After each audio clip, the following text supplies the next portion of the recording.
Alexander De Marco nħatar uffiċjalment bħala l-Gvernatur il-ġdid tal-Bank Ċentrali ta' Malta wara li ġie approvat mill-Kumitat tal-Ħatrijiet Pubbliċi tal-Parlament. Huwa se jkun qiegħed jieħu post il-Professur Edward Cicluna wara li l-membri votaw favur unanimament għall-ħatra tiegħu. Il-ħatra tal-Alexander De Marco kienet maqbula wkoll ma' tmexxija tal-Bank Ċentrali Ewropej fejn hu se jkun qed iservi fil-Kunsill Governattiv ta' din l-akbar istituzzjoni finanzjarja Ewropea. Qabel din il-ħatra De Marco serva bħala ġent gvernatur tal-Bank Ċentrali kif ukoll bħala deputat gvernatur biex bekk De Marco sar l-ewwel gvernatur fl-istorja li ġie appuntat wara li serva bħala deputat gvernatur u anke l-ewwel wieħed li qatt ta' karriera sħiħa impjegat tal-Bank Ċentrali. Il-karriera ta' De Marco fil-Bank Ċentrali ta' Malta tkopri aktar minn 4 diċenji u mmarkata minn esperjenza estensiva fil-qasam ekonomiku, il-politika monetarja u relazzjonijiet Ewropej u internazzjonali.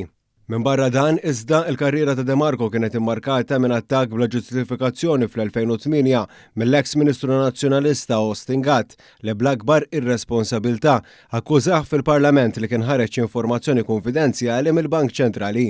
Minħabba l-immunità parlamentari, De Marco lanqas seta' jiddefendi lilu nnifsu dakinhar. Wara investigazzjoni interna mill-Bank Ċentrali, ikkonkludiet li Austin Gatt kien gideb dwar De Marco u spiċċa kellu jagħmel apoloġija pubblika.